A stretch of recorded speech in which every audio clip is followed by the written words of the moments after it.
A gente vai começar, tá, a atividade da noite com esse atraso. Pedimos desculpas, mas todos sabem o que está acontecendo em nossa cidade. Em decorrência da chuva, muitos alunos falaram, né, que não iam conseguir chegar, que estão chegando, tem gente ainda que avisou que está chegando, que está a caminho, mas a gente precisa começar. Antes de começar, eu queria registrar aqui a presença de Natália, coordenadora do Boca de Brasa. É coordenadora, diretora? Coordenadora do Boca de Brasa.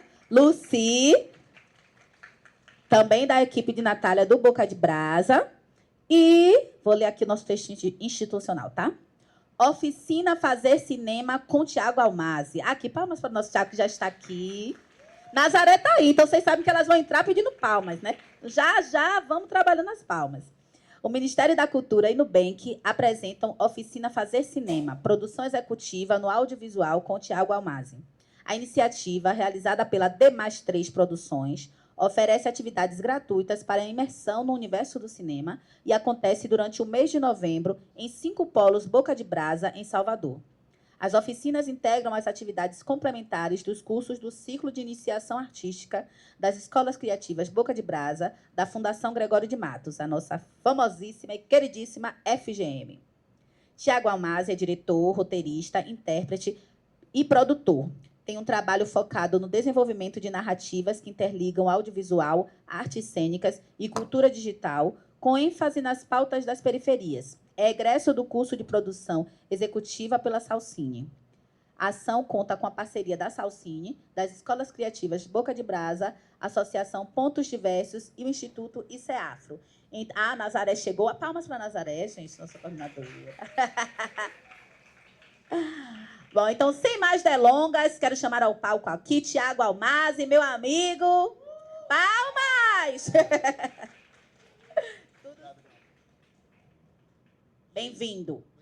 Obrigado, gente. Essa iniciativa é muito potente. Eu queria começar dizendo, eu sou Tiago Almasi, tá? Eu comecei fazendo cinema a partir de uma oficina também. Eu não tenho graduação profissional em cinema, não tenho graduação profissional em artes cênicas, mas eu sempre tive vontade, vocação e, diria, talento, né? Então, nunca deixei de... A partir do momento que eu fiz a minha primeira oficina de audiovisual, que foi na OAF, inclusive, onde eu vou fazer essa oficina também, eu não parei mais. Eu sou formado em Direito, advoguei, inclusive, na área de Criminologia por um tempo, depois abandonei, porque já fazia teatro escola, aí foi uma coisa puxando a outra. Então, quando você tem um chamado, não tem para onde correr, entendeu? Hoje eu vivo, por incrível que pareça, somente do meu trabalho com arte, né? Então, eu atuo, escrevo, dirijo, produzo e fixo mesmo de trabalho, fora o que eu desenvolvo enquanto projeto autoral, eu trabalho como consultor do projeto de terceiros e trabalho também para um player como analista de projeto de longa-metragem. Então, tudo isso é fruto, né, de uma trajetória de dedicação, de estudo. Uma coisa que eu também acho importante falar é que, por exemplo, para eu ter feito a oficina de produção executiva na Salcine, eu precisei organizar todos os meus certificados de cursos, oficinas, workshops, tudo que eu tinha feito, assim. E aí, por incrível que pareça, eu já tinha quase 1.500 horas só de certificação de coisas diversas, na área de roteiro, oficinas de dramaturgia, oficinas de escrita criativa, de performance, tal. Então, o que é que eu quero dizer? Às vezes, você vai ver lá uma oficina como essa aqui, ou uma outra oficina, né, de uma outra linguagem artística, e você acha que talvez não vale a pena, mas elas valem a pena, porque elas vão construir seu repertório artístico, entendeu? E nada impede que você, que seja formado em contabilidade, seja formado em serviços gerais, ou que seja um cineasta, seja um produtor executivo, seja um grande ator ou uma atriz, tá? Então, eu sempre começo por esse lugar, porque para dizer que eu já estive onde vocês estiveram aí, sentados, tentando aprender a partir de uma oficina, né, que eu fiz em 2008. Então, isso vai fazer as somas aí quase 20 anos, não, 16, 17 anos, né? Enfim, não é todo mundo que consegue ter a mesma ou sorte ou vocação. Muita gente que eu conheço que era muito talentosa saiu, parou de fazer. Muita gente que não tinha tanto talento faz até hoje. Mercado, arte, tudo isso é muito complexo de avaliar. Mas uma coisa que eu sei que é algo que sempre te coloca à frente é vontade de saber mais. E isso não está somente na academia.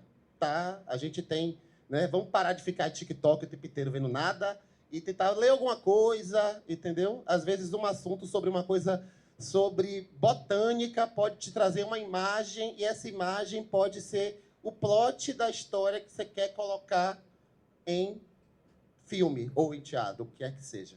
Mas, enfim, vocês devem me conhecer também pelo trabalho que eu desenvolvi com Na Rédea Curta, que era aquela websérie que antes era Frases de Manhinha, aí Birigol, aí virou Na Rédea Curta, e aí a gente virou uma peça, depois viramos um longa-metragem e depois acabou, porque brigamos de novo. E isso é a vida também. A gente vai brigar, não tem jeito, né? Evitem ao máximo, conversem, tenham essa... Principalmente nessa área de produção executiva, é uma área onde vocês vão ter que ter muita noção de direito patrimonial, no sentido assim, eu vou entrar para trabalhar para você, mas você vai me pagar uma porcentagem, você vai me pagar um valor, eu entro como produtor e eu tenho uma porcentagem. Tudo isso você vai aprender para poder exercer essa função, tá bom? Eu vou tentar passar aqui o slide. Eu trouxe muito material também. Rapidinho, só para eu ter noção, quem aqui faz parte de algum dos cursos da área de audiovisual? Aqui da Massa. E alguém aqui já chegou a bolar alguma ideia? Já chegou a escrever alguma coisa? Você? Depois a gente vai ter um tempinho para a gente discutir essas coisas, ver o que já tem levantado e o que pode ainda ser colocado para construir um projeto executivo legal, tá? Lembrando que são 2h30, reduzida a 1h30 por causa da chuva, então, assim, vai ser uma coisa meio corrida, tá bom? Oi. Não, massa.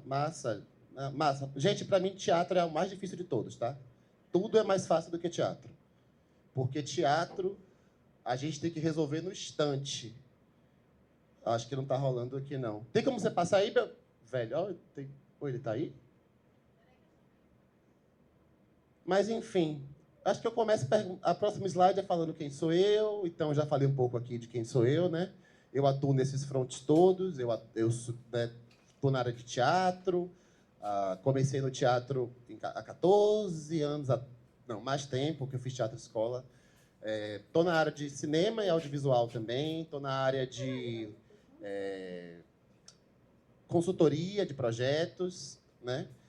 E tem sido o que me sustenta, na verdade, ultimamente, assim, né? Projeto sob demanda, eu recebo para prestar consultoria, é um valor bom, geralmente, que pagam, né? Geralmente. E nessa linha também de criar projetos para captação e edital, né? A minha empresa, que é aquela ali, a última plataforma, a gente não, né? Que agora sou só eu. Eu já consegui captar 5, né, editais, né? Assim, captar recursos a partir de 5 editais. Então, ao longo de 10 anos, a empresa tem 10 anos. Então, sei lá, vamos fazer uma média aí, né? A cada 2 anos eu captei uma verba para realizar um projeto. E é isso. Eu comecei a escrever projeto porque eu pedi para alguém que tinha um projeto para me mandar. Eu cheguei para um brother que tinha projeto, pedi para ele me mandar e vi que assim, não era tão complicado quanto eu achava que parecia, né? Era basicamente responder algumas perguntas, né? Formatar de acordo com a regra daquele edital em específico e depois submeter e torcer para que não tenha ninguém que te odeie na comissão, né? Porque aí é outro problema. Tem como passar... coitado, tá aqui, né? Tá, mas basicamente o que é quando a gente fala de produção executiva, o que é fazer produção executiva? Porque a gente vai se confundir entre produção executiva, diretor de produção. Dentre essas funções, o produtor executivo é aquele que vai se movimentar em prol da obra, né, que aqui vamos tratar de uma obra audiovisual, para conseguir captar recursos para a execução daquela obra, né? Recursos, parcerias, né? Tudo que for possível para agregar valor àquela obra e reduzir custos dela, isso é função do produtor executivo. Muitas das vezes, o produtor executivo nem vai estar lá no set de gravação. Ele está, geralmente, no computador. É ele que vai, inclusive, no final... Está aqui um pouquinho descrito, né? Qual é nesse âmbito da captação de fomento público, é o produtor executivo, no final, que vai ter que prestar contas, né, à União, ao Estado ou à entidade privada ao qual aquele projeto foi submetido. E prestar contas num edital é muito complexo, porque você tem que ter controle absoluto de tudo. Então, quando você vai ler as leis específicas do audiovisual, é bom vocês lerem também depois essa lei do audiovisual, jogou no Google, vocês vão encontrar. Porque você vai ver que nem tudo você pode gastar com o dinheiro de um edital. Tudo tem que ter nota fiscal para você provar que foi para aquela pessoa que estava no orçamento. Então, é uma responsabilidade muito grande. Então, ainda que não esteja no set, via de regra, tem quem vai para o set também. Você vai precisar conceber um projeto inteiro, orçar esse projeto inteiro, montar uma equipe inteira para esse projeto,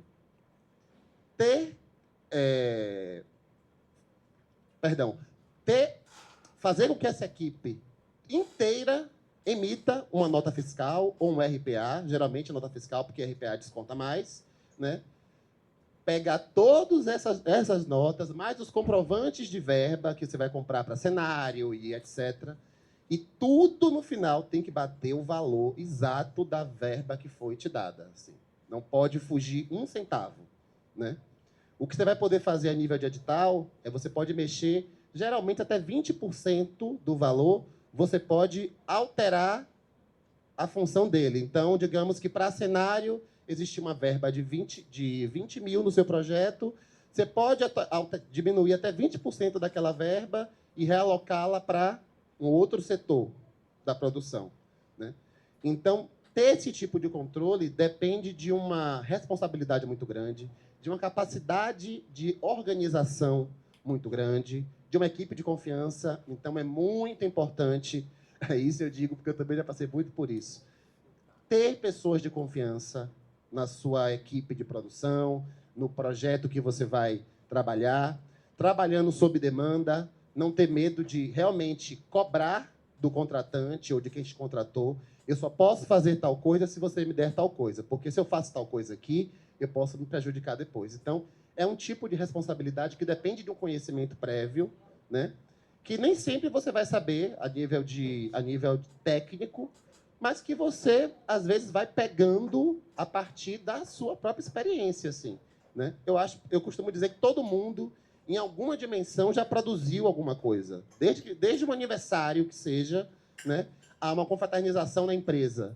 Então, aquilo é um modelo de organização, né? Eu preciso de tais bebidas, de tais comidas, de tanto de dinheiro, eu vou precisar de que cada pessoa contribua com tanto, ou pagar tanto a tal pessoa. Então, isso já é, por si, um modelo de produção, né? Mas diferente do diretor de produção ou da produção geral, que está ali acompanhando para garantir que as coisas, né, que o cenário esteja montado, que o ator chegue no horário e tudo isso, o produtor executivo está ligado somente à verba, né? Contratar, captar, reduzir custos, conseguir parcerias, pensar em contrapartidas. Então, é basicamente essa a função do produtor executivo. Tem como passar para o próximo, por favor? Prestação de contas é um babado, viu? E aí eu volto aqui, ó. Produção executiva no audiovisual, ela basicamente, ela vai... Se você vai pegar a produção executiva de um projeto inteiro, ela vai passar por essas etapas aqui.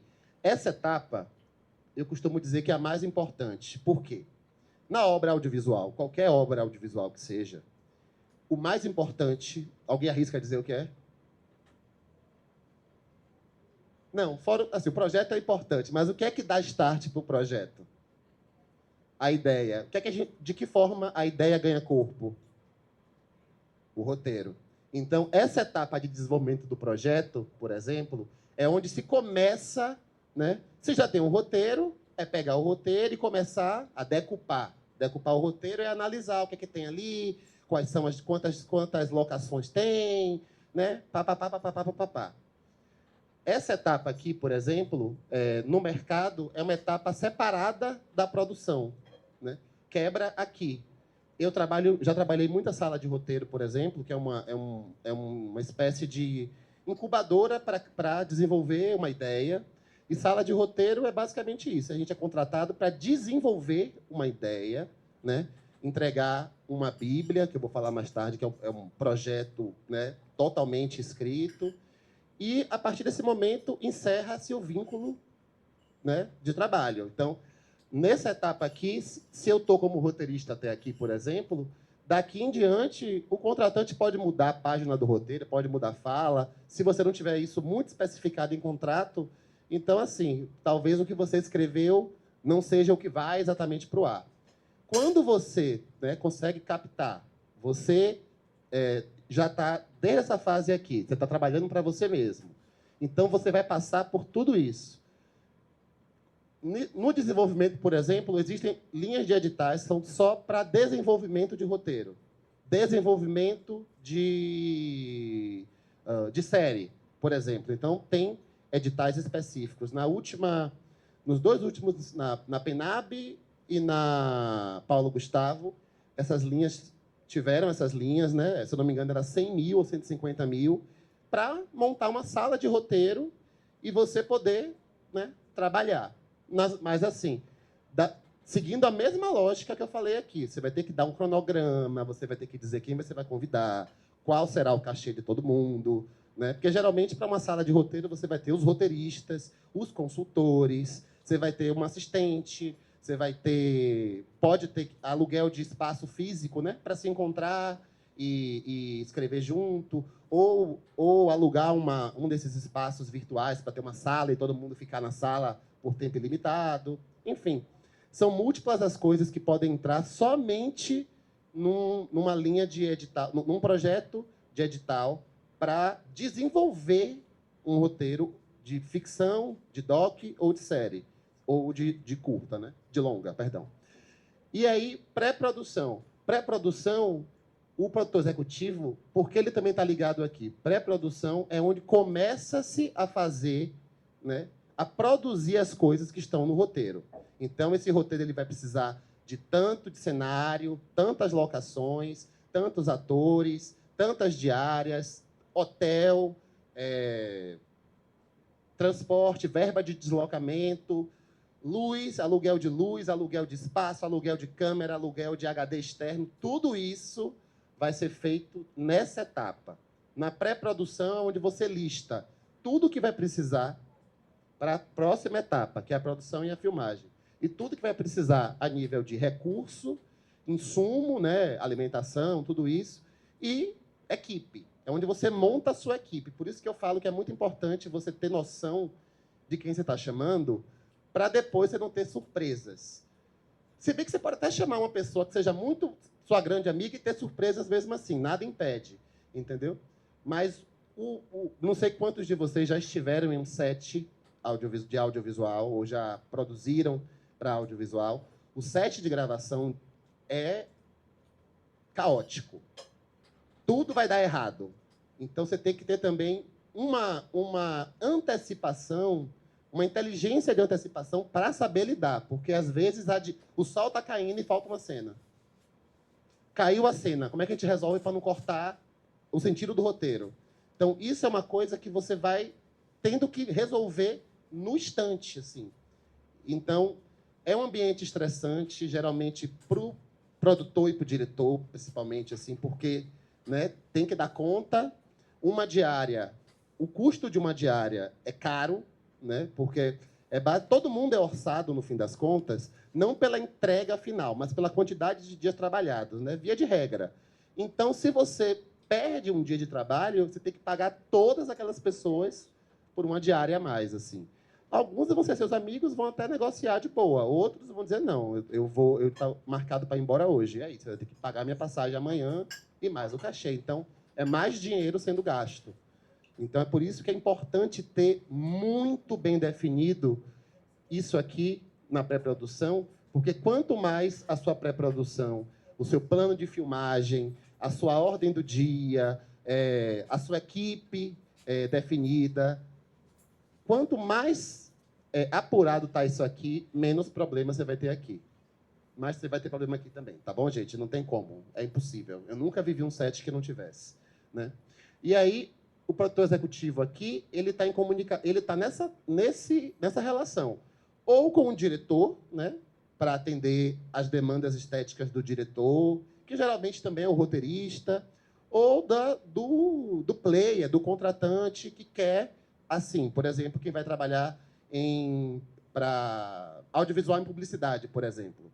Às vezes está tudo pronto, mas o ente, né, municipal, federal ou estadual vai dizer, não, corta isso, tira isso. E, às vezes, só responde faltando 1 hora para a luz cair. Então, é uma coisa que você tem que ter realmente uma expertise de saber resolver. Tá? Porque, a depender de quem seja o contratante, a última voz é a dele. Então, você vai ter que dar seus pulos, né? Passando para a produção e para a filmagem, de que forma vai atuar um produtor executivo aqui? Ele vai atuar estando em comunicação com os chefes de departamento, né? Então, o produtor executivo vai estar em comunicação com a direção de produção, com o diretor, com o chefe de fotografia, né? Tudo vai sendo compartimentalizado para que o produtor executivo só resolva o problema, né? Olha só, precisamos de verba porque caiu um refletor aqui. Então, a fotografia leva essa demanda à direção de produção, que leva essa demanda ao produtor executivo, né? E aí, por isso que é um trabalho puxado para quem quer acompanhar todas essas fases, né? Porque você tem que ter muita responsabilidade, ainda mais quando é dinheiro público, entendeu? E existem penalidades para quem não presta conta. Tem um termo que chama quando as contas não são prestadas, não, quando não bate certo o valor, esqueci agora. Mas existe uma penalidade. Você pode ficar por 5 anos sem captar verba pública. Tem algumas coisas que acontecem. Então, não é uma coisa que você só não vai dar o dinheiro e pronto, entendeu? Existem consequências por manejar dinheiro público.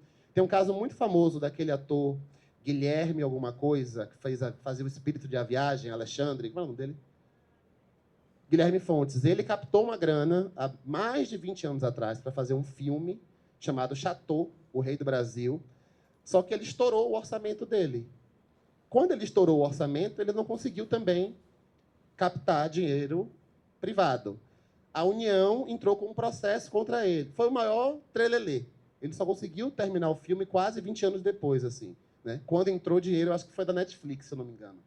Mas foi um desses players que ajudaram ele financeiramente a finalizar o filme, né? Então, é bom sempre ter o que aqui? Uma reserva financeira ali prevista no próprio edital, às vezes. Eu vou mostrar depois uma planilha da Ancine, né? Geralmente, esses editais, essas linhas de fomento público da Ancine, elas vão dar 10% que eles chamam de verba de gerenciamento, que é uma verba que fica para a empresa que captou investir em equipamentos para ela própria, né? Um ambiente de trabalho, comprar mais computador, comprar mais coisas. Geralmente, a galera vai usar, para tapar o buraco dos acidentes que acontecem, essa verba. Mas um bom produtor executivo ele vai saber otimizar custos de forma, inclusive, a que sobre caixa no final, né? Para ele depois encontrar uma forma de declarar esse valor todo. Aí já vai de cada produtor, entendeu? Pós-produção. Porque também é importante a função do produtor executivo. Porque também é uma etapa onde você vai acompanhar quem vai editar seu material, tá? Quais profissionais, quais cenas vão cair, quais cenas não podem cair, quais condições de contrato de cada pessoa ali, né, ator ou fotografia. Geralmente são os mais, que eu diria, sensíveis, né? Fotografia, elenco e acho que direção de arte também. Porque tem um direito autoral nisso aí. Você não pode simplesmente cortar, porque, às vezes, ou substituir, porque você está cortando o trabalho de alguém que assinou e recebeu e se comprometeu porque ia aparecer, enfim.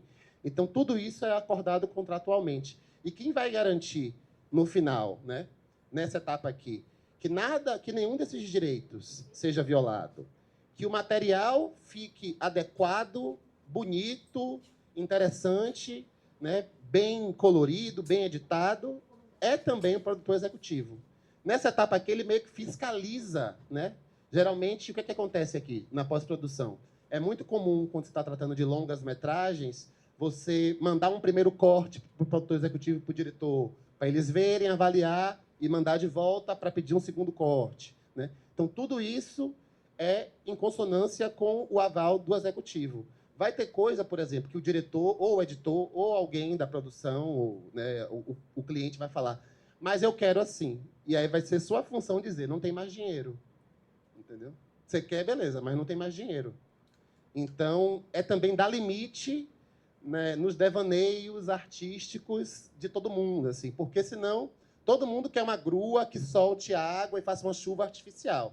Massa, mas é caro, né? Alugou a grua, mas a atriz passou mal, perdeu a diária.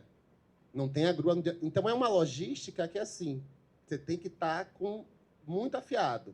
O editor, ou o colorista, ou o montador, porque são funções distintas. O montador, ele acordou para entregar em até 3 semanas, ou somente 4 cortes, mas está no 4º corte, o diretor quer um novo corte. Como é que faz? Paga. Tem que pagar. Para pagar, tem que ter dinheiro. E se você não tem essa verba antes, em algum lugar, se você não pode realocar dos 20% de uma outra função, aí é aceitar o corte que está ou falar para o contratante, bote mais dinheiro, não tem jeito. Entendeu? Numa questão de edital público, por exemplo, é realmente assim. Alguns vão até permitir, por exemplo, que você possa captar de outras fontes, que você possa botar um dinheiro seu, mas tem outros que não deixam nenhum outro tipo de aporte financeiro. Então, é bom também ler o edital com calma para entender até onde você pode, né, botar dinheiro, resolver problema a partir dessas logísticas que eu falei aqui. E na comercialização, basicamente, aqui já sai, inclusive, todo mundo da equipe, fica só o produtor executivo nesse sentido, porque é ele que vai encontrar para quem eu vou vender esse projeto, né? Quais players, quais iniciativas privadas teriam interesse, inclusive, em colocar um valor para o lançamento, a distribuição de uma obra, né? A comercialização aqui, às vezes, distribuir uma obra é mais caro ou tão caro quanto fazer a obra, né? Por isso que a gente vê o cinema, muitas vezes, tomado de obras hollywoodianas ou desses filmes mais de comédia pastelão da Globo não, né? Desses, assim, os farofeiros, Minha Mãe é uma Peça, né? Que são filmes legais, mas que são filmes que já vêm com um aporte financeiro garantido para a produção e para a distribuição. Porque você vai ter que... Você não chega, faz um filme, por exemplo, e dá para a sala de cinema exibir. Você tem que ter dinheiro para convencê-los disso, dinheiro para poder botar material na rua, busdó, insert de TV, caso o que for. Tudo isso é dinheiro também. Então, para se ter uma ideia, hoje é um dos gargalos mais criticados, assim, a nível de produção nacional. É isso. A gente tem linhas de editais, a gente consegue fazer bons filmes, filmes incríveis, que talvez a gente nem chegue a assistir, porque não tem dinheiro para distribuir. Entendeu? E também o autor daquela obra não vai simplesmente jogar na internet de graça, porque aquilo tem que dar um retorno para ele, né? Alguns até jogam, depois de alguns anos, né? Você vai, por exemplo, tem uma produtora chamada Filmes de Plástico, que é muito, assim, referência para mim, que é uma produtora mineira, e eles fazem filmes com amigos, filmes dentro de casa, a mãe de um faz um personagem, a irmã do outro faz outro, e eles criaram esse modelo de produção onde eles conseguem otimizar ao máximo custos, né? E eles, pela primeira vez agora, eles vão fazer um filme que é um filme bancado pela Netflix. Eles ganharam um orçamento, eles pediram, conseguiram um orçamento, e vai ser um original Netflix da Filmes de Plástico. Assim. Então, já vai chegar distribuído, entendeu? Hoje não tem como você mensurar o que é mais rentável. Vale mais a pena lançar direto no streaming? Vale mais a pena lançar comercialmente? Vai depender da estratégia que você, produtor executivo, vai construir a partir da sua equipe, né? Geralmente, o produtor executivo ele vai ter uma equipe, né? Um assistente, ele vai ter ou acessar outras pessoas no mercado, né? Que possam fazer uma análise de performance da obra, né? Tem um filme que, o Na Rédea Curta o Filme, por exemplo, a gente teve uma consultoria de distribuição de uma empresa chamada Zordon, dizendo assim, onde seria interessante lançar, quais termos seriam interessantes botar nas chamadas, né? Ajustar cada teaser ou material para cada público. Então, quando isso é muito bem desenhado na etapa de distribuição, pode ser que você tenha um grande sucesso nas mãos, assim, ainda que tenha pouca grana, sabe? Tem cases de sucesso como tem aquele filme Cine Hollywood. Cine Hollywood foi um pouco assim. Cine Hollywood foi lançado, se não me engano, no Ceará. É um filme cearense. Não posso estar enganado quanto a isso. Sei que é nordestino. Subi na Bahia. E eles fizeram... O que é que eles fizeram? Eles conseguiram captar somente para a produção. Eles tinham uma merreca para distribuição. Então, o que é que eles fizeram? Vamos estrear o filme somente aqui na cidade, por 2 semanas, e ver qual será a repercussão do filme. Quando estreou, foi um sucesso. Não sei se foi no estado, ou só na cidade, ou em algumas cidades do estado. E aí, a partir do sucesso local, as distribuidoras tiveram interesse em trazer o filme para outros estados, entendeu? E aí, depois o filme virou franquia, né? Algo parecido aconteceu com o Opaió também. Foi algo que partiu da mesma lógica, assim, né? Se interessaram pela obra, que é o Opaió, para quem não sabe, vem do teatro. É uma peça de teatro, né? Aí é adaptada para o cinema, né? Que chama de licenciamento. A obra original foi licenciada para ser adaptada para uma outra linguagem. Aí vai para o cinema, depois é licenciada para série de TV, depois para uma continuação, que é o Opaió. Eu acho que a série teve 2 temporadas, se eu não me engano, né? Eu adoro a série, inclusive. Então, por isso que é importante o produtor executivo ele ter o mínimo de compreensão dessas etapas aqui, porque, via de regra, se você vai produzir autoralmente, você vai passar por todas elas, entendeu? Pode ser que você, a depender do acordo, você entregue a produção até aqui. É comum, não é impossível. Tem gente que, por contrato, fala isso. Eu vou até a etapa de produção. Acabou o set, todo mundo pegou as imagens, meu trabalho termina aqui. Acontece também, é possível. Mas tudo depende dos acordos que vocês vão fazer, entendeu? Tem como pular para a próxima? A produção executiva. Pronto, aí eu vou falar da Bíblia, porque a Bíblia, né, no fim das contas, assim, eu botei um asterisco ali, porque daqui a pouco tem uma pegadinha. A Bíblia é o documento mais completo sobre o seu projeto audiovisual, assim, né? Se você tiver uma Bíblia completa, bem estruturada, bem escrita, quando abre o edital, é só você pegar e colar, sabe assim? É pegar e adaptar para o edital. É pegar a sinopse, encurtar para o edital. Tudo isso. Então, uma Bíblia, geralmente, por exemplo, as salas de roteiro que eu trabalhei, já trabalhei para a Amazon, Netflix, Multishow, sempre eles querem uma Bíblia pronta, né? Série, geralmente, eles fazem a Bíblia até o piloto, para ir levar o piloto e mostrar, né, para ver se o piloto dá certo, agrada. E audiovisual, geralmente, eles fazem... longa-metragem, geralmente, eles propõem a feitura de um teaser para poder ver se a linguagem que está escrita na Bíblia, o tom da proposta visual, corresponde ao que está ali no vídeo, né? Mas eu vou mostrar daqui a pouco uma Bíblia para vocês, que é a Bíblia... Vou mostrar uma Bíblia que eu fiz e uma Bíblia daquela série Stranger Things, assim, que tem fácil na internet, só para vocês entenderem como, a partir daquilo ali, que é a Gênese, né, é o material em texto, vai se tirando, né, tudo que é necessário para poder construir aquele universo. Então, eu costumo dizer que o roteiro é a obra mais importante por conta disso, porque é a partir do roteiro que você vai conseguir ter elementos para a direção de arte, para o elenco, para a produção executiva, para o diretor, para a fotografia, para o som. Então, um roteiro também bem escrito, ele por si só já dá tudo, né? Então, aqui, ó, eu boto esses termos aqui, porque geralmente, via de regra, é o que você vai encontrar numa Bíblia, né? Você vai ter que ter uma boa capa. E quando eu digo uma boa capa inclui um bom título, gente. Eu detesto nome feio para a obra. Pense sempre num nome bom. Um nome bom vende projeto, acredite. Assim, tem uma pegadinha do o cara que dirigiu Alien, que é o Ridley Scott. Sabe Alien, o Oitavo Passageiro?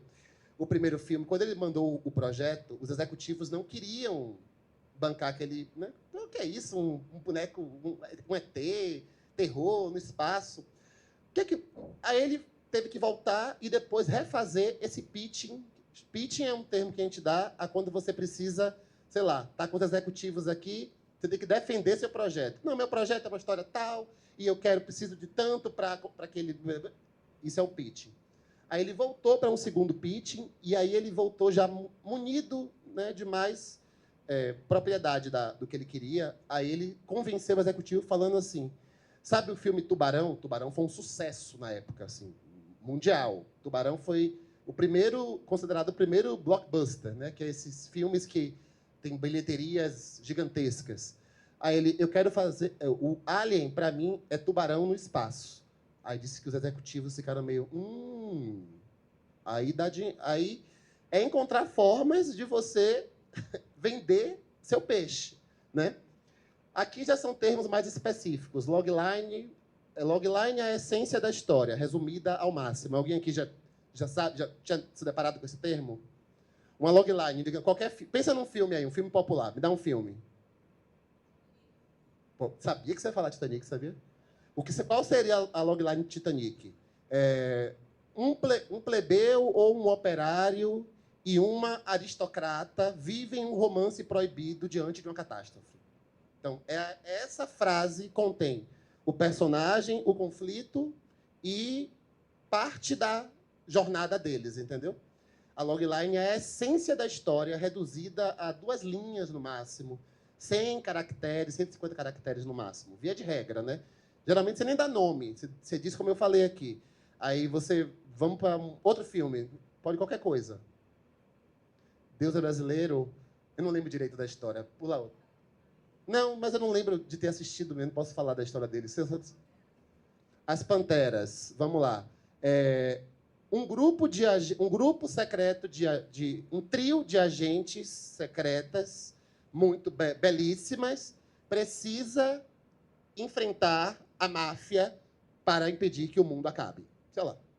Sabe? É sempre nesse sentido. É reduzir ao máximo.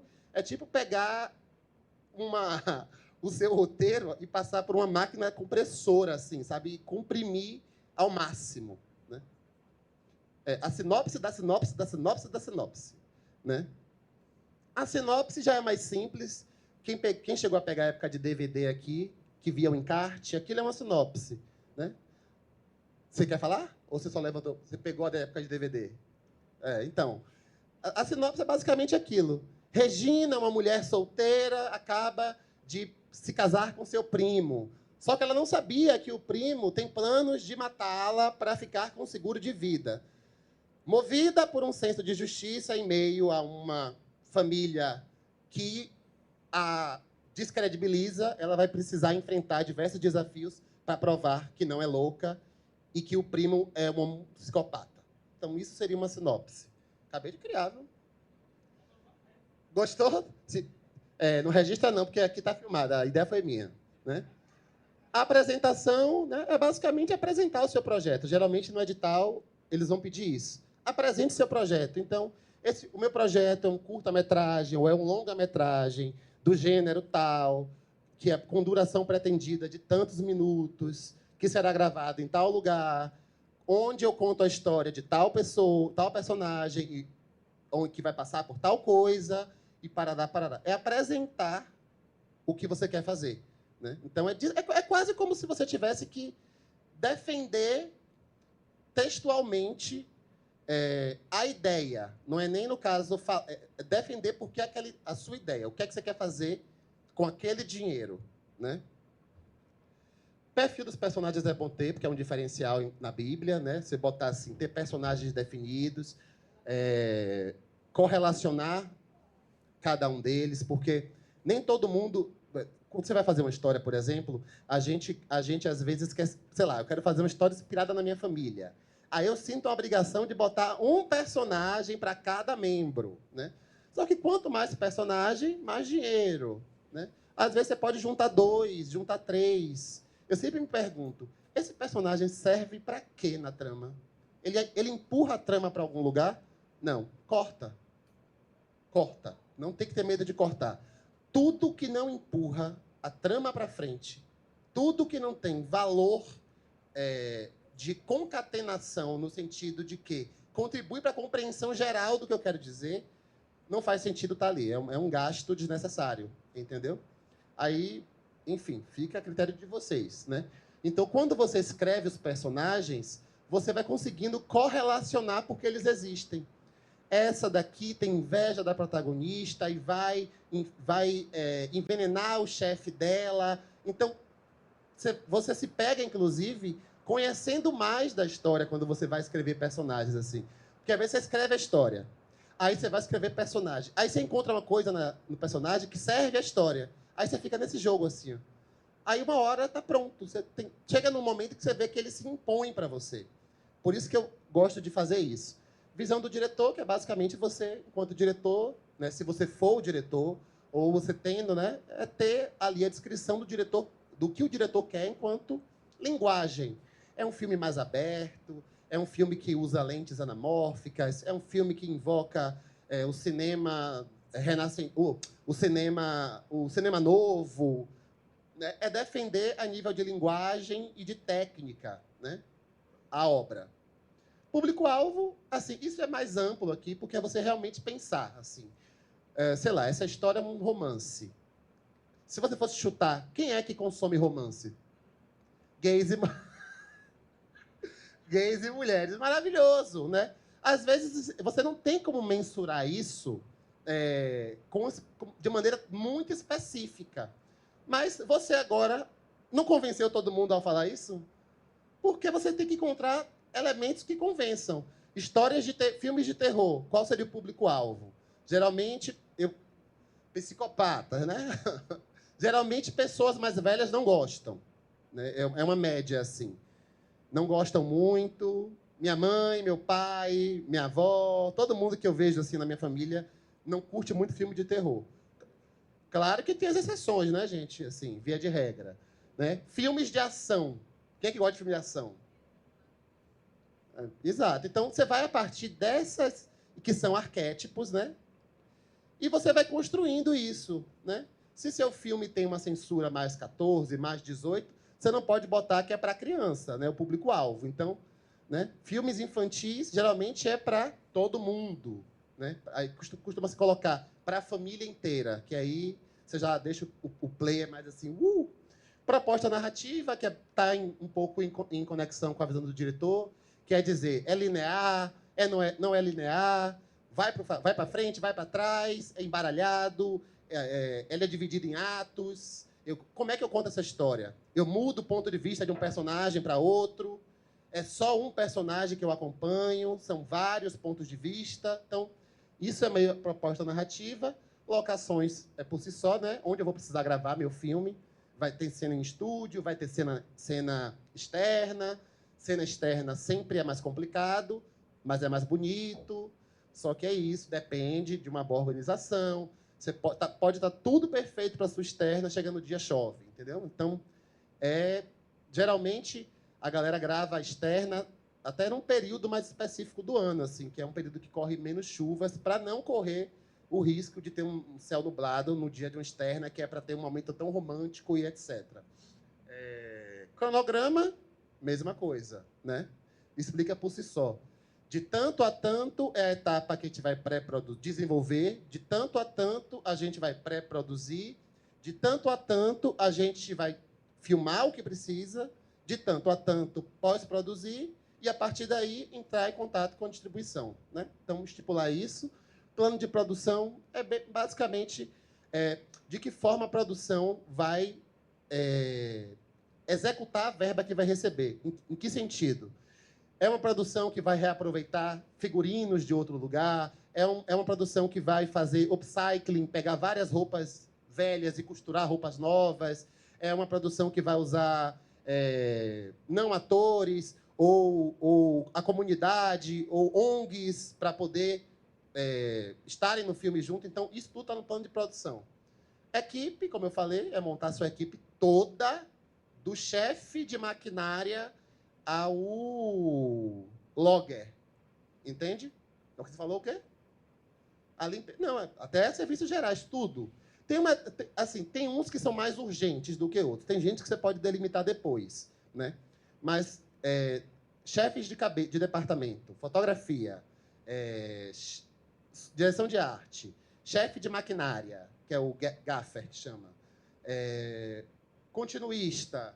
Tem umas que você já tem que botar aí. Elenco principal, porque coadjuvante até você pode deixar para contratar depois, abrir a audição. Mas, geralmente, você vai ter que ter um elenco principal, né? Então, tudo está nessa parte da equipe. E produtoras. Quem está colando contigo? Você tem produtora já? Você não tem?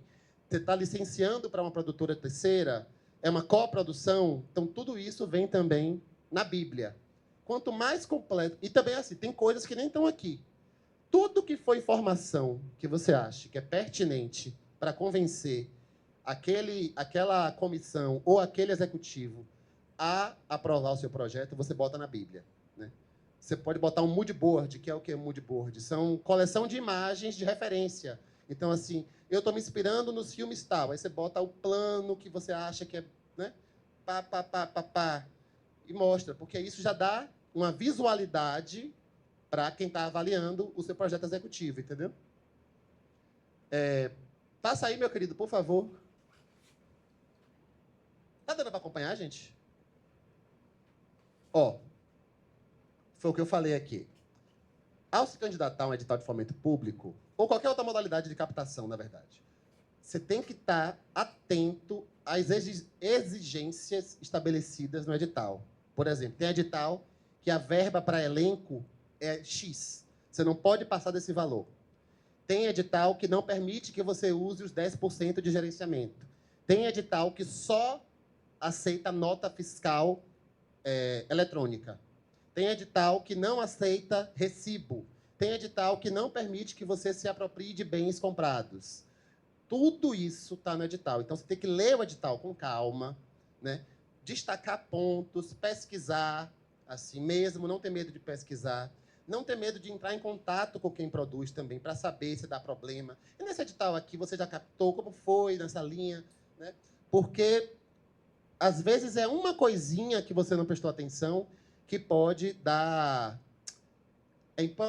improbidade, meu Deus, tem um termo que dá. Eu estou esquecendo esse termo. É que aí o ente vai dizer, não, você não finalizou o projeto ainda, está faltando tal coisa, você precisa ou devolver o valor, às vezes, a depender, ou, assim, entrar numa batalha administrativa que pode prejudicar o lançamento do seu filme, entendeu? Vai demorar anos para você conseguir destravar e fazer a coisa andar. Então, estar atento ao que o edital estabelece é muito importante. E cada edital é diferente do outro, assim. Nunca vá fazendo projeto... Por exemplo, eu me submeti a um projeto na PNAB, na primeira. Aí eu acho que é o mesmo edital, e vou lá e faço um projeto tendo a primeira como referência. De repente, tem coisa no edital mais recente que não tem na primeira. E eu deixei de ver porque eu não tive essa expertise de ir lá olhar. Então, assim, leiam o edital com calma. Vocês vão se deparar com diversos termos que, às vezes, são meio complicados de entender. Joga no Google, gente, assim, joga no Google, pergunta, bota mesmo, ainda mais com essa coisa da cultura de IA, assim. Você bota o que é tal termo, o que é tal coisa, quanto custa o aluguel, em média, de um refletor. Sabe, assim, esse nível de curiosidade. Porque, por exemplo, quando você vai delimitar num projeto executivo valor de passagem, isso flutua muito. Então, assim, você tem que ter uma expertise de calcular agora, pensar em como estará daqui ao período de gravação, ter uma verba de reserva ali para você poder botar ou não botar. E é isso. Se você não conseguir, você vai ter que dar um jeito de trazer a pessoa. Entendeu? E, por exemplo, tem editais, assim, principalmente nesse da Ancine, que é o seguinte, ou nesses editais locais, né? Editais tipo Aldir Blanc, Lei Paulo Gustavo, a nível estadual ou municipal. Você não pode custear deslocamento de ator de fora. Você pode até contratar o ator, mas você não pode botar a verba para ele vir. Você entende? Porque a ideia é que o dinheiro circule, né, no ente de origem. Né? Então, que toda a equipe seja daquela região. Mas também não veta que você tenha um ator de fora. Mas aí, se você não vai poder... você não vai poder pagar uma passagem de... Sei lá, você quer chamar Zezé Mota. Você não vai poder botar no edital a passagem de deslocamento de Zezé Mota para cá, num edital desses de municipal ou estadual. Há, assim, via de regra, né? Em sua maioria. Mas, reafirmo, leiam com calma, porque talvez, pode ser que possa.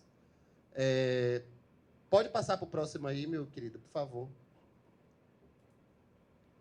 Aí, aqui eu dou uma dica. O que é que eu faço quando sai um edital? Saiu o edital, aí eu vou lá, edital de fomento, edital de desenvolvimento, papapá.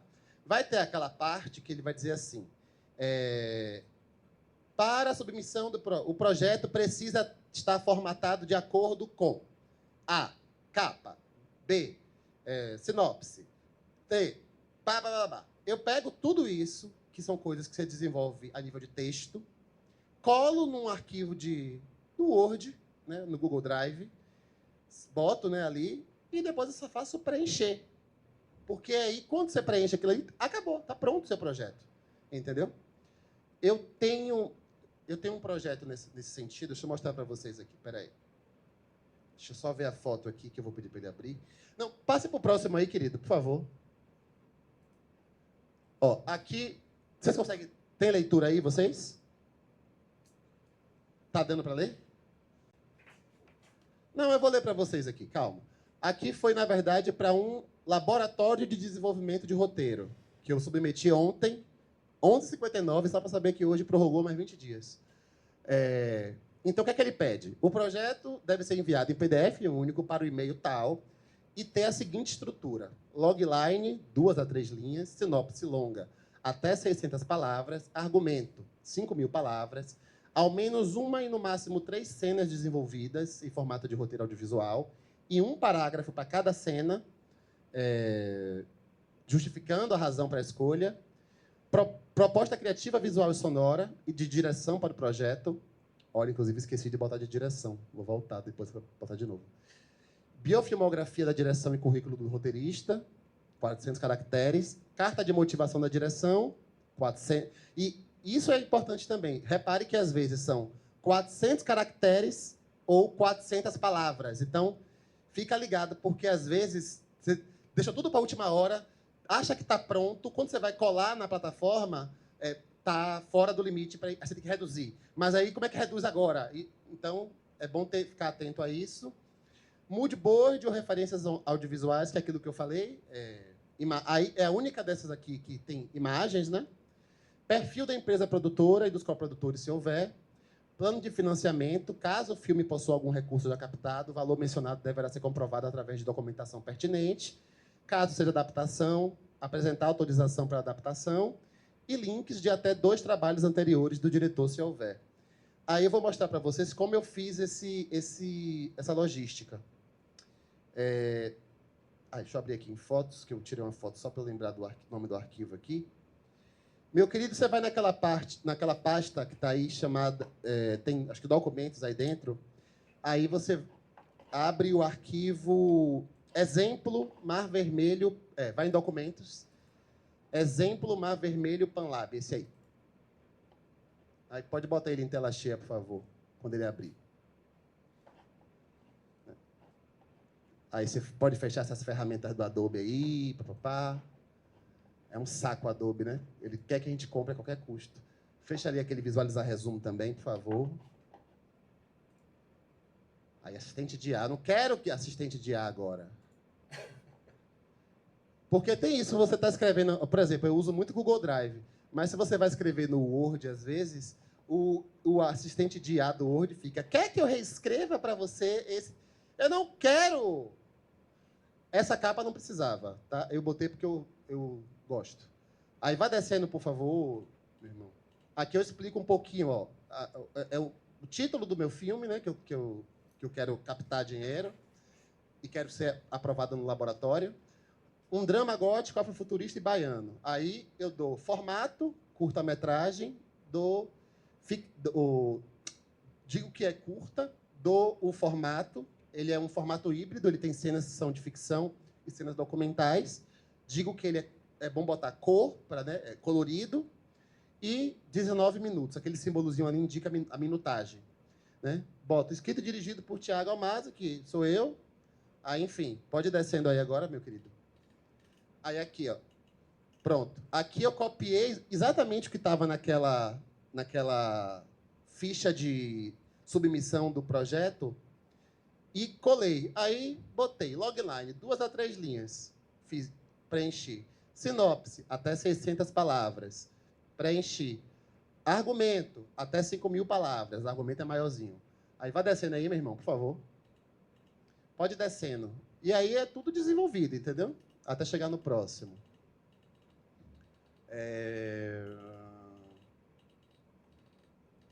Pronto. Ao menos uma e, no máximo, 3 cenas desenvolvidas em forma de roteiro. As cenas estão em outro arquivo. Aí eu vou pedir para ele abrir depois. Aí pode ir descendo de novo. Aqui eu justifico porque eu quis essas cenas, né?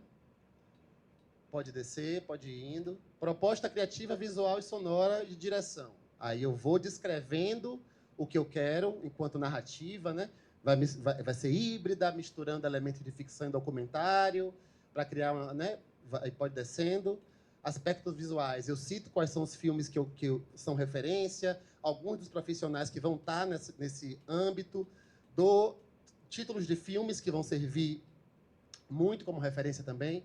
Aspectos sonoros, eu boto a mesma coisa, descrevo como eu projeto o som desse filme, dou referências do filme, já passo para o outro. Biofilmografia, né, que é basicamente o meu mini currículo.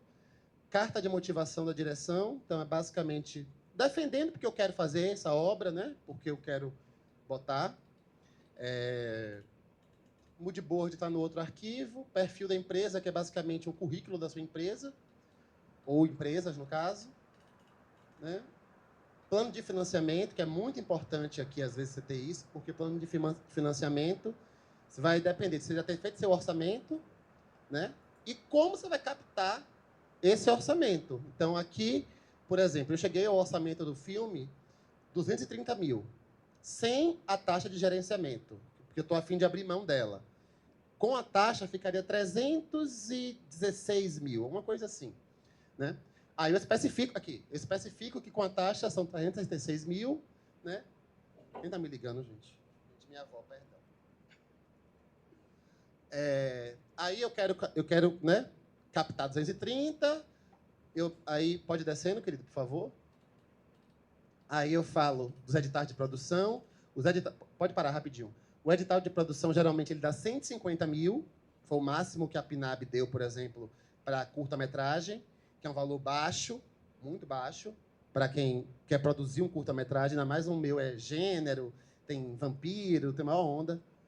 Então, aí eu boto, né? Eu quero captar 150 mil no edital, e aí eu proponho a ideia de um financiamento coletivo para captar o valor restante, né? Aí eu boto mais 80 mil de financiamento coletivo. Já penso, inclusive, em contrapartidas, né, na produção de um HQ que tenha, seja uma espécie de prelúdio da história do curta. Enfim, as possibilidades são múltiplas do que você vai pensar aí. Né? E aí, pode descer mais um pouquinho. Aí eu boto até exemplos de recompensa, né, para valores pequenos, médios e altos. Geralmente, quem dá muito dinheiro, você pode até oferecer entrar como produção associada. entrar como produtor, enfim, a depender do valor, né? Enfim, parcerias e apoios locais. Aí pode descer, aí sou eu falando também um pouquinho disso. Caso seja uma adaptação de outra obra, eu não é, então não preenchi. Links de 2 trabalhos, botei o link de um curta que eu dirigi em 2021 e aqui do filme que a gente lançou em 2022. E eu defendo qual foi a minha participação em cada um dos dois, tá? Aí eu vou te pedir para você abrir agora o outro arquivo, meu irmão, que é, se minha avó deixar eu ver meu celular aqui, que é Mar Vermelho Organizado.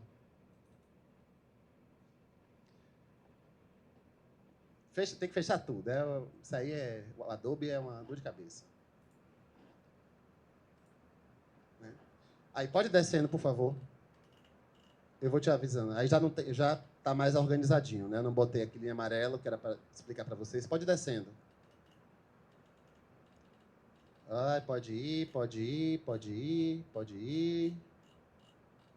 Aí, 3 cenas. Aí, ó, aí eu boto aqui. As cenas estão disponíveis em sequência, porque eu tive que imprimir a cena em PDF e eu não sabia como colar no Word. Aí eu botei como uma página isolada. Aí pode descer, por favor. Pode descer. Aí aqui já está a cena, tá vendo? Cena 1, montagem, vídeos caseiros. Vamos deixar ter criança aqui. Que é um filme mais 18, isso que eu estou falando. Não, não é um filme pornográfico, pornô. É um filme que vai ter cenas explícitas, na verdade, tá? Aí eu coloquei as 3 primeiras cenas em sequência porque existe uma máxima nessa escrita de roteiro que é o seguinte: as primeiras cenas do seu filme tem que dar personagem, conflito, o que ele vai... Tudo tem que estar nas primeiras cenas. Então, eu escolhi em colocar as 3 primeiras porque eu queria convencer quem for avaliar de que esses elementos já estão, né, já existem. Então, eu coloco as 3 cenas do filme, que eu escrito do roteiro, né, que eu tenho escrito. Pode ir descendo aí, meu irmão, por favor. Pode ir, pode ir. Aí já pula para a pasta visual. Pode ir descendo mais, por favor. Que vai chegar no mood board, que eu quero mostrar para vocês. Pronto, pode descer. Aí começa o mood board. Aí são os personagens dessa história que eu aí isso aí foi por IA que eu criei, tá?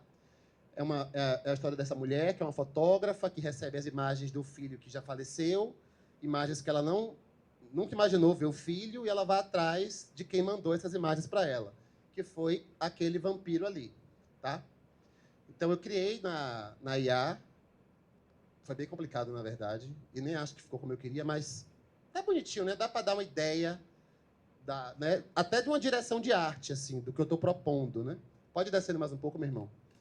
O filme termina com o sacrifício do vampiro. Ele quer ver o sol nascer. Então, as chamas eram azuis. Foi difícil fazer isso acontecer na IA. Maior loucura. Pode descer mais, meu irmão. Aí é um pouco do ambiente do covil dos vampiros, né? Que eu penso a nível de visualidade também. Pode ir descendo. Né? Então, é uma coisa meio... Né? Não tá bafo? Muito bafo, né? Eu que fiz. Aí pode descer, meu irmão. Aí é ele pegando fogo no final. Papapá. Pode descer. Pode descer mais. Aí aqui eu pego já cenas de filmes que existem. Aqui é uma animação chamada Vampire Hunter Day Bloodlust, que é muito boa. Aqui, pode descer mais um pouquinho, meu querido. De um filme chamado Atlantique, que é um filme que está na Netflix, inclusive, que é muito bom. E aqui, por último, é de um filme chamado Neptune Frost, que não sei, acho que ele está na MUBI, né? Então, assim, querendo ou não, eu dou para quem está pegando esse projeto algo de visual para ele pensar, pô, não, se a ideia é essa aqui, eu acho que, né? Gostei. Bora dar dinheiro para esse menino esquisito. Né? Aí continua, perfil da empresa, pode ir descendo. Meu irmão. Plano de financiamento, papapá. Aí aqui eu dou o orçamento, né? O orçamento... Tem como dar um zoom nele aí? Acho que aí já dá um pouco mais de leitura, né? Essa planilha é formato da Ancine. Essa planilha, para ser preenchida, ela é, assim, insuportável. Mas se você aprender a preencher essa, você preenche qualquer uma, velho. Porque, geralmente, a editagem é Paulo Gustavo, é outra planilha, é bem mais simples. Essa da Ancine, ela é super complicada, assim. Mas aqui você vai descrevendo tudo, tá vendo? Produtor executivo, ele vai trabalhar por semana. Por semana ele ganha tanto. Ele trabalha, inclusive, 3 semanas na fase de pré-produção. Repare que na fase de desenvolvimento só está direção e roteirista principal, né? Porque, né, tecnicamente, essa etapa eu já fiz sozinho, né? Então, quem vai fazer a produção executiva não vai ser eu, vai ser uma outra pessoa. Então, começa aqui o trabalho do produtor executivo agora, tá? E tudo isso é quantificado. Aí você bota aqui, é por semana, é por serviço, qual é o valor ali que dá do lado. Aí pode descendo, meu irmão, por favor. Aí a planilha, ela vai dizer aqui, ó. Não, perdão, suba um pouquinho. Pode subir mais um pouquinho. Ó, ela já diz, ó, a pré-produção, a partir de tudo que eu coloquei aqui, ela está dando 43 mil? 43.700. Então, essa planilha ela já vai dando, inclusive, o valor de cada etapa de uma produção cinematográfica. Vai descendo agora, meu irmão, por favor. Aí, a produção e filmagens. A produção está dando 110.750. Aí, aqui eu também disse, pode descendo, eu vou descrevendo, né? Alguns, por exemplo, tem diária, alguns semana, alguns verba, né? Porque a gente tem que saber, né, a divisão certinha. Aí pode descer aí, não tem passagens aéreas, né, porque não vou chamar ninguém de fora. Aí pronto, a pós-produção, que é a fase em que vão editar o filme, produzir os DCPs, que são os arquivos que vão para os cinemas, está dando 47 mil. Aqui vai ter edição de som, vai ter, por exemplo, o setor mais caro desse filme é esse aqui, ó, computação gráfica, porque vou ter que, né, botar uma pessoa para pegar fogo, eu não vou conseguir botar bombeiro, botar ninguém para queimar de verdade, então eu vou ter que fazer tudo por efeitos visuais, né? Fazer por IA fica meio ruim. Então, eu tive que orçar com uma equipe de efeitos visuais para eles me darem um orçamento aproximado, porque eles nem deram um orçamento fechado, assim. Então, desse valor aqui, eu ainda arrisco dizer que ele vai de 12 para 17 mil, assim, né? Aí vai descendo, meu irmão. Não, são só 10 segundos. Mas efeitos visuais é muito caro. Aí aqui, ó, ele vai dizer total de produção, 230 mil. Gerenciamento, aqui é a taxa. Somatório dos itens 1 a 7, de tudo que está acima. Então, 10% de tudo que está acima dá aquele valor ali. Os dois somados, que é o total geral, dá 300 e alguma coisa mil, entendeu? Eu estou disposto, aí eu deixo isso explícito lá no projeto, eu estou disposto a abrir mão da taxa de gerenciamento, porque eu quero muito fazer o filme, entendeu? Para mim é mais importante fazer o filme. Às vezes eu consigo esses 240, 230, mas não consigo 300. Então, eu deixo isso claro para que o possível investidor, né, saiba disso. Pode descer, meu irmão, por favor? Acho que termina aí, né? Não. Aí pode descendo, aí é aquele plano de financiamento de novo. Termina aí. Aí eu vou pedir para você abrir um outro arquivo, um arquivo chamado... Cadê, meu Deus do céu? Stranger Things, Bíblia de série. Antes de ser... O nome Stranger Things foi decidido de última hora. O nome original seria Montauk, o nome da série, né? Aí repare como aqui... Ali o que eu mandei foi um arquivo Word com as coisas escritas, porque não dava tempo de fazer, né? Mas quanto mais você investe num designer para criar, né, coisas para sua Bíblia, você bota imagens, né? Você vai trazendo a atmosfera do que você está querendo vender. Então, uma boa Bíblia, um bom projeto executivo, ele vai estar nessa formatação. Assim. Quanto mais elementos você puder colocar, fica mais fácil de comprar a ideia, entende? Então, por isso que eu acho... E essa Bíblia aqui, eles, os irmãos Duffer que criaram, eles disponibilizaram depois, o que eu acho massa, porque geralmente a galera cria e não quer, né, dividir o conhecimento. Eu acho massa o que eles fizeram e a galera traduziu. Aí pode descendo aí, meu irmão, por favor. Aí ele bota aqui, ó, um conto épico de terror de ficção científica.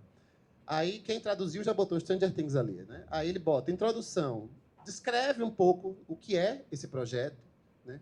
Montauk é um épico de horror de ficção científica de 8 horas, ambientado em Long Island, anos 80. Ó, o sentimento de medo, uma cabana em volta, cita ET ou extraterrestre, aí cita Poltergeist, cita It, a Coisa, cita Conta Comigo, que são filmes completamente distintos. Aqui é um drama, ali são filmes de terror, ali é um filme de ficção científica, mas isso tudo é para dar o tom do que ele quer vender, né? Pode ir descendo aí, meu irmão, por favor. Pode ir descendo. Aí ele, inclusive, vai colocando cenas de filmes. Essa cena, por exemplo, aqui, é de ET, né? E essa cena tá... quando você assiste Stranger Things, tem uma cena que é isso aqui, né? A cena que o menino é raptado na primeira temporada é numa cabaninha, que tem uma luz, né? Então, repare que ele já botou isso na Bíblia para poder convencer o executivo. Pode dar cena, meu irmão. Aí aqui, ó. Aqui ele já está se adentrando no universo da história, né? Ele está dizendo, existe uma conspiração nesse lugar, uma coisa meio Área 51 com o Philadelphia Experiment. Aí ele vai dar o contexto da Guerra Fria, vai falar que era um período em que as pessoas tinham muito medo, né, de coisas sobrenaturais, alienígenas aparecerem, roubarem nossa alma, coisas assim. Pode ir descendo, né? Pode descer. Ele dá mais uma imagem de um outro filme. Pode descer, só para dar o nome aqui. Ele dá, na verdade não, ele dá uma imagem real. Ele dá uma imagem da Força Aérea, da base da Força Aérea de Montauk, que é uma cidade que realmente existe em Long Island. Então, ele pega essa imagem para dar mais referência ao projeto. Pode descer? História, e não é errado não, também se escreve história, tá, gente? Aqui é como se fosse o argumento do começo ao fim, né? Ele vai descendo, pode descer, meu irmão? Ele vai descendo, ó.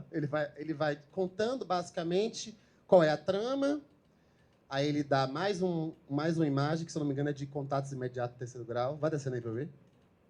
Isso, que é Spielberg, né? Pode descer, meu irmão? Estrutura. Aí, repare, a gente não sabe disso, que assistiu, mas a série, a temporada 1, está dividida em 3 atos. A gente não sabe, mas ele vendeu assim para os executivos. O primeiro ato é focado no desaparecimento do menino. Aí ele cita episódios 1 a 3. O segundo ato, que é do 4 ao 6, é focada na cidade sendo assombrada por essa coisa sobrenatural. E aí, desça mais um pouquinho, meu irmão. E aí o ato 3, episódio 7 e 8, culminará com personagens trabalhando juntos para enganar os militares e fechar aquela fenda temporal, né? Tal. Então, foi a maneira que ele encontrou de vender. Ele não precisou dar sinopse de episódio por episódio. Às vezes tem quem faça. Ele dividiu, e eu achei isso genial, inclusive. Ele divide em atos e diz assim, esse ato vai pegar 3 episódios, esse ato vai ser 3, e esse ato vai ser 2. Entendeu? Eu acho isso interessante. Pode descer, meu irmão. Aqui é um outro filme, chamado Altered States, do Ken Russell. Pode descer. Ou só vai até aí? Ou travou? Tom e estilo, que é aquilo que eu falei, às vezes, de proposta visual. Né? Então, ele foca muito nos anos 80, trilha sonora dos anos 80, aquele clima de A Coisa, A Névoa, filmes de Spielberg. Ele cita tudo isso aí enquanto tom e estilo. Tá? John Carpenter, que é uma grande referência para esses gêneros, inclusive. Vai descendo, meu irmão. Aí é qual? Poltergeist. Ó. Vai descendo. Aí ele vai focar no gênero agora. Ele vai falar sobre o terror que habita essa história. Basicamente, ele vai dar referências também. E é por isso que é importante também a gente conhecer coisas, porque isso ajuda a gente a convencer. Né? Quando ele vai citar ali, ó, Clive Barker, Guillermo del Toro, H.R. Hindia e Masahito Iho, que é tipo assim, cara lá da Coreia, que cria umas obras esquisitas. Então, tudo isso vai dando corpo, sabe? Para que o cara veja ali, pô, não, eu vou investir nisso sim. Vai descendo. Deixa eu ver a hora, viu, gente? Para não passar da hora com vocês aqui. Tá no tempo ainda. Hellraiser, não sei o que você já viu. Bizarro esse filme. Pode descer. Repara. Aí ele fala. Ele dá que seria aqui? Personagens, né? Ele divide. Oi? Você que falou comigo, perdão. As crianças. Ele descreve cada uma daquelas crianças principais. Pode descer, meu irmão, por favor. Pode descer mais. Aí ele bota Conta Comigo, essa referência. Filme lindo, inclusive. A Forasteira. Ele descreve Eleven, aquela personagem que tem os poderes, né? Ele bota só para ela essa página. Eu acho ótimo. Pode descendo. Bota aí Firestarter. Não, estava pensando no nome do filme. Pode passar, meu irmão. Os adolescentes, os irmãos lá do Will Byers, a Nancy, ele também descreve aí. Repare que tem personagens que não apareceram. A Bárbara, que morre logo, não aparece, porque não são personagens constitutivos, principais. Ele foca somente no que é indispensável para essa história. Vá descendo, por favor, meu irmão. Acho que vai ter uma hora que ele fala dos adultos também. Isso, os adultos. Aí ele bota a mãe de Will, quer dizer, o Jim Hopper, a mãe do Will, né? Vai dando quem são essas pessoas. Pode descer. Tubarão. Engraçado. Aí, isso aqui é muito bom também. Porque qual é a questão? Você vai vender, você quer fazer uma série, né? Ou um longa, digamos que seja um longa.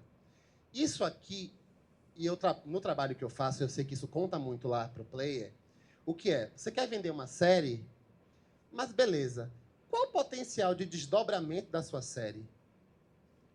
Porque você pode chegar para um pitching assim, né, e dizer, não, a minha série é isso. Aí o executivo pergunta assim, você tem ideia para uma temporada 2? Se você não souber responder essa pergunta, meu irmão. Então é bom ser imunido de, por exemplo, você criou uma série, você tem a primeira temporada, mas você precisa ter uma ideia já na sua cabeça, uma ideia geral de onde você quer que cada personagem comece e termine ao longo da história completa, né? Então é sempre bom você chegar com esse tipo de material, porque você já assim, para eles é ótimo, porque, tipo assim, cara, ele já pensou até numa próxima temporada, numas próximas temporadas. Então, é algo que eles podem enxergar potencial de franquia. O que vira franquia licencia em boneco, licencia um bocado de coisa, né? Ainda mais quando nesse contexto de obras em Hollywood, né? Que é muito dinheiro e etc. Pode descendo, meu irmão? Acho que aí já termina, na verdade. Então, essa é uma Bíblia de série. Basicamente, essa é uma Bíblia, ela não tem tudo que eu falei anteriormente, não tem orçamento, por exemplo, não tem nada disso, porque aqui eles estão vendendo a ideia, né? Eles licenciam a ideia, geralmente como é que acontece? Com player, né? Executivos, assim, Netflix, Amazon, whatever. Você vai vender a ideia.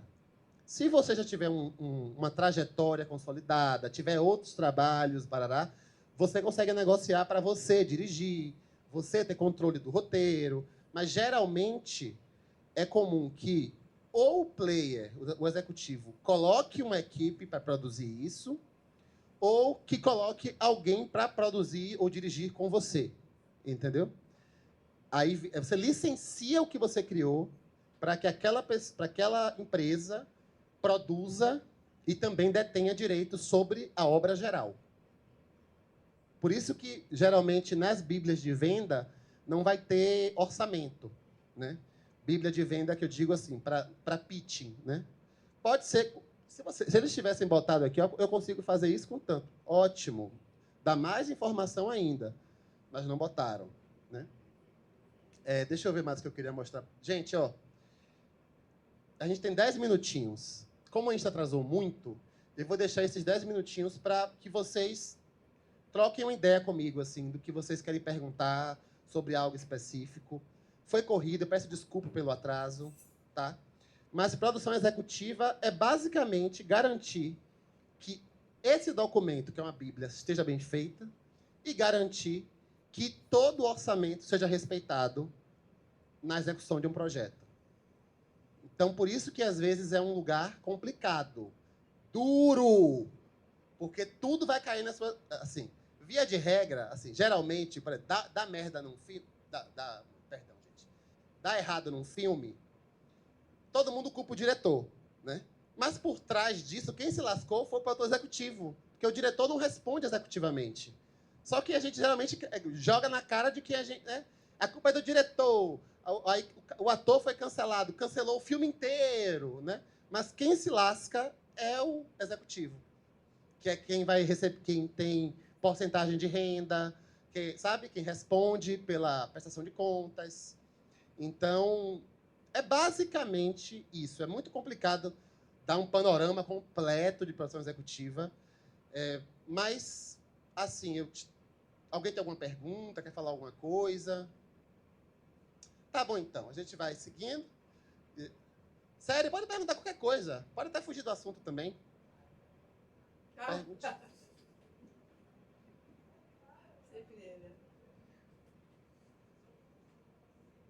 Sim.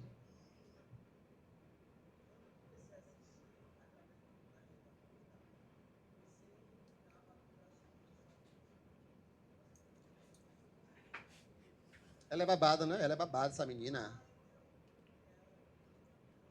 Essa mulher é babada. Ela é atriz babada, viu?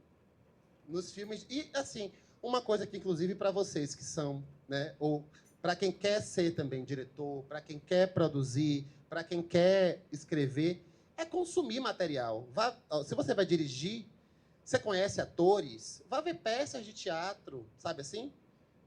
Veja curtas-metragens, veja... Porque, tipo, você pode produzir curta, às vezes, com R$ 500 e curta com 10 mil, sabe?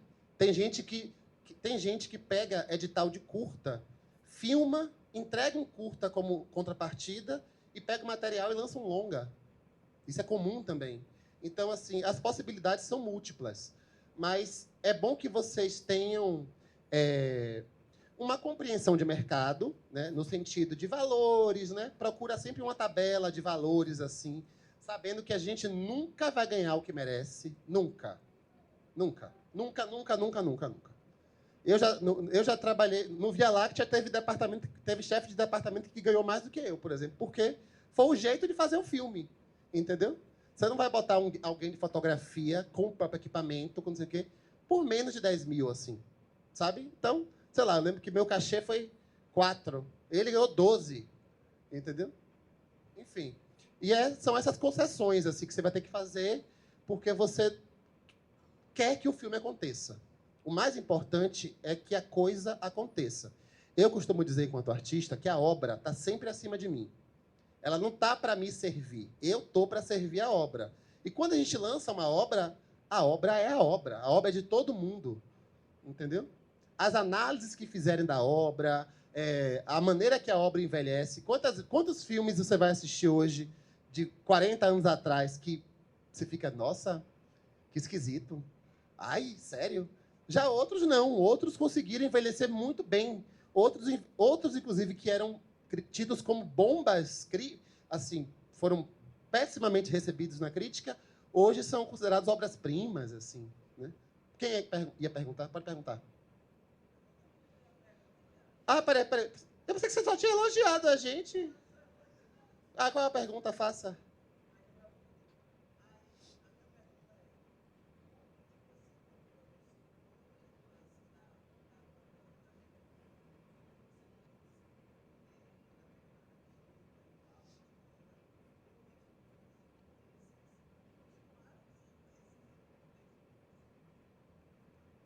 Sim.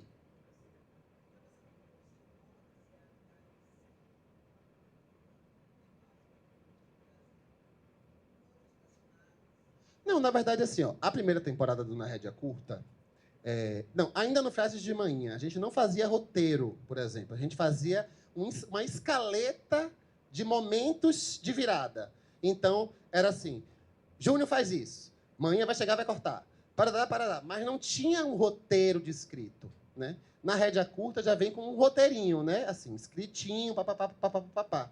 Só que o que acontece? A primeira temporada e a segunda, a gente não tinha uma regularidade de gravação. Então, assim, gravava 2 numa semana, depois gravava 1 no mês. Então, era difícil conciliar a agenda de todo mundo para poder fazer a coisa acontecer, sabe? E quanto mais espaço de tempo você tem para pagar profissional, é mais caro.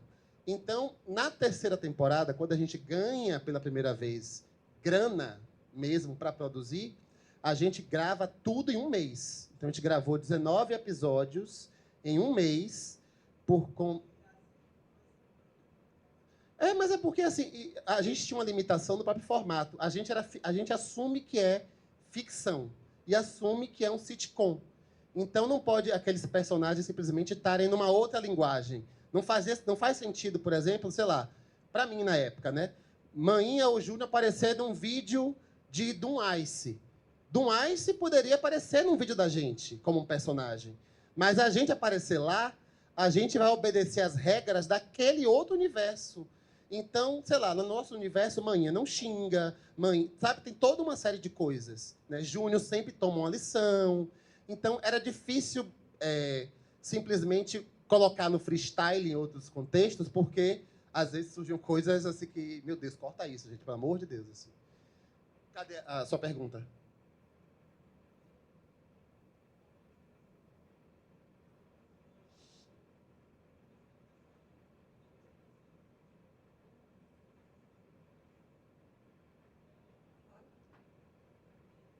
Ó, depende. Se você vai lançar. Porque, tipo assim, YouTube também é distribuidora. Se você vai lançar no YouTube, você vai ter um retorno. Você tem que ter critérios mínimos. Se eu não me engano, é 1.000 inscritos primeiro. E tem uma série de. Não, você tem que ter no mínimo 100 inscritos e no mínimo 4.000 horas assistidas. Aí você consegue monetizar o canal. Monetizando o canal, todo mês você recebe uma. Tem um banco chamado Banco Rendimento. Você cria uma conta no AdSense, que é por onde o Google administra dinheiro. O AdSense pega tudo que as visualizações que ele coleta ali ao longo do mês, passa para o Banco Rendimento, converte do dólar para real, cai na sua conta, entendeu? Não, nesse caso, cai na conta da produtora. Na época, era uma produtora que eu tinha com o Sullivan. Hoje, ele não está mais na produtora, só eu. Mas cai nessa conta da produtora. Num longa-metragem ou num curta-metragem, vai cair na conta da distribuidora. Entendeu? Porque, assim, você não pode... se você é uma empresa só, não pode ser tudo. Tipo, captar, produzir, barará e distribuir. Existe lei que proíbe isso. Então, às vezes, para você concorrer no edital, você já tem que concorrer no edital com uma carta de uma distribuidora dizendo que está colando no seu projeto. Então, é essa distribuidora que faz o levantamento dos cinemas, né? Dos cinemas da renda obtida, tira a porcentagem dela, tira a porcentagem de imposto, ou o que quer que seja, e aí repassa para a produção. Né? É basicamente assim.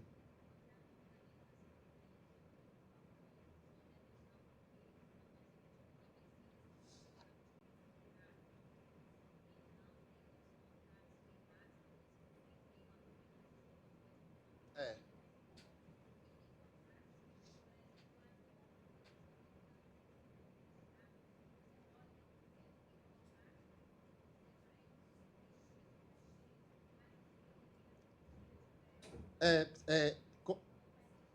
Para seduzi-lo para o seu projeto, né? Você tem pouca grana de cachê, mas assim, ó, eu te dou 4.000, que é, sei lá, ele está cobrando 25.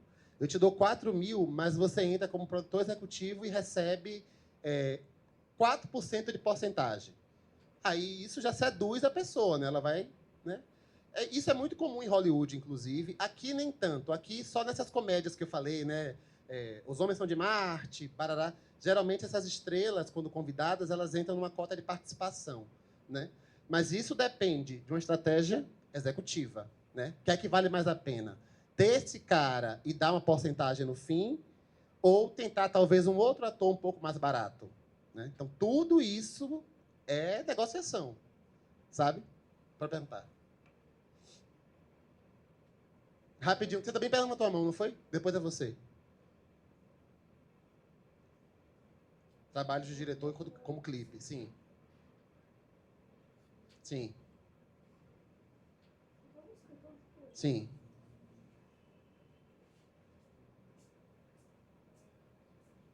Sim. Muito Rivotril, muito café, né?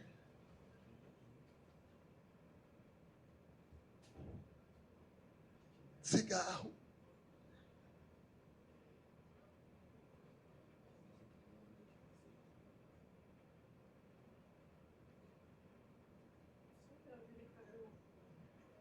Você tem os direitos do clipe? É seu? Você que filmou, você que produziu, tá tudo lá. Você tem.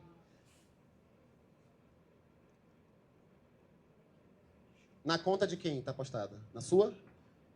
Na conta da sua banda. Você produziu, você filmou, você lançou. O que você pode fazer é o seguinte: aquela história, por exemplo, o que é que é licenciável? O que é que se licencia é a história. Então, a história você que criou? Pronto. Então, a partir disso, você pode licenciar sua própria história, que é, no caso, adaptar. Na verdade, você nem precisa licenciar, porque como a história é sua, você está adaptando. Quando você vai, digamos assim, você cria um roteiro de longa, então você vai ter que informar, por exemplo, roteiro, nome tal, adaptado do curta barra clipe musical tal, da banda tal. Entendeu? Porque ele é uma obra derivada. Mas como você é o detentor dos direitos, aí você não tem que licenciar. Se mais pessoas da sua banda fossem detentoras do direito, aí teria que fazer um contrato com eles, né? Sim. Não, o que importa é a história. O mercado IAO é a história do filme? Ou do curto? Então não importa.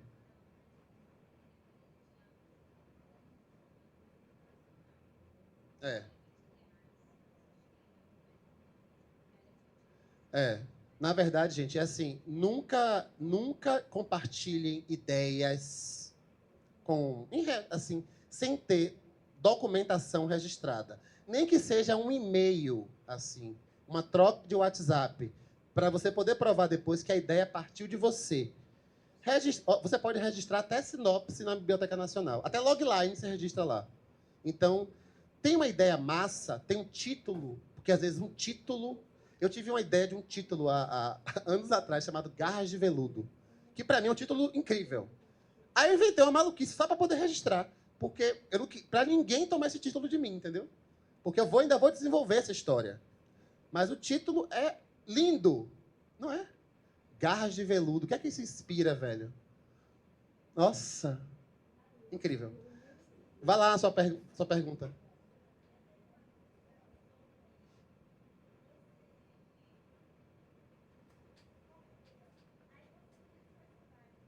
Sim.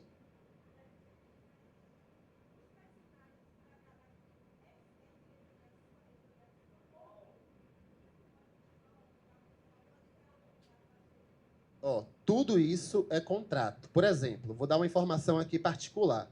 Quando Frases de Manhã separa, teve uma briga, né, judicial por conta disso. Eles disseram, eram quatro, né? Éramos eu, Sullivan e mais dois. Os outros dois criaram a página. Chamaram a gente para fazer um teaser de retorno da página. E deram, assim, uma escaleta, como eu falei, não deram um roteiro. Né? Então, os personagens eram com nossas roupas, as nossas falas, tal, tal, tal. A partir daí, eu escrevi os roteiros. Então, por isso que não teve entrave para a gente colocar no Na Rédea Curta os personagens. Porque eles não criaram os personagens, entende? Eles criaram o canal e a marca. Mas os personagens, quem criamos fomos nós. Eu e Sullivan, na época, né? Então, a gente migra para outra série, eles ficam com o canal, sem personagem, escolha deles, e a gente, né, faz com Mãe e Júnior, não tem questão jurídica nenhuma, porque eles não tinham como provar que criaram os personagens, entende? Então, assim, é tudo isso. Se você deu um roteiro escrito, com os personagens, a roupa, parararará, esse personagem é seu. Você é roteirista, ou você é diretora roteirista, né? Se, digamos que um personagem bombou, sei lá, a pessoa fez um personagem tipo aquele lá sei lá, Farofeiros. Digamos que aquele Paulinho Gogó faz um monte, né? Digamos que um personagem que ele faz bomba.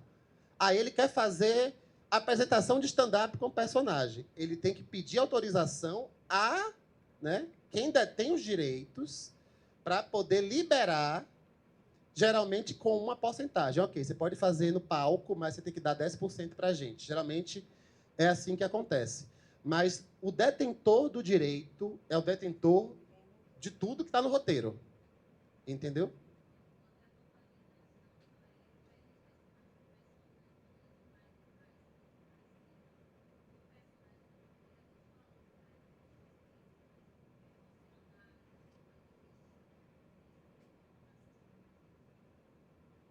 Então, é basicamente isso. Se o ator já pegou um documento que tem informações para a construção do que ele vai entregar, ele não está concebendo, ele está dando vida ao que está escrito, entendeu? Então, o que está escrito é de quem escreveu. O personagem é de quem escreveu. Se quem escreveu autorizar a fazer uma coisa off, tá tudo bem. Ó, uma última pergunta, só por conta do horário, gente. Então, mais uma vez... A volta o quê? Ah, me convidem que eu venho. Amanhã eu estou em Valéria, depois vou estar no Queimadinho. A ideia era fazer até um exercício rápido com vocês, mas a gente perdeu 1 hora hoje. De qualquer forma, eu vou encontrar uma maneira de mandar esse exercício para alguém daqui, para mandar para vocês, tá? Mas agradeço a presença, agradeço a toda a equipe do Espaço, ao Salcine, ao Open Air pelo convite também, a vocês. Eu então vou agradecer aqui, vem, amiga. Agradecer ao Ministério da Cultura, a Nubank, a D+3 Produções, Prefeitura de Salvador, Secretaria de Cultura e Turismo de Salvador, Fundação Gregório de Matos, em especial presidente Fernando Guerreiro, Escola Criativa Boca de Brasa, coordenada por Natália Leal, Salcine, na figura de Milena Anjos, que eu amo, Instituto Aliança, Instituto CEAFRO, Associação Pontos Diversos e a toda a equipe de comunicação, a Ascom da FGM e das ações da ESG do Open Air, em especial a Laje Sustentabilidade e a CEO Leide Laje. Então é isso, gente. Continuem, escrevam, não tenham medo de errar. Errar é normal, eu errei demais, tem um bocado de erro nas minhas produções, assim. O importante é fazer. Quando você faz, você consegue editar. Quando você fica sempre esperando a ideia perfeita, mas eu não sei fazer, aí você nunca faz, entendeu? É mais fácil editar uma coisa que está pronta e ruim do que editar uma coisa que não existe, né?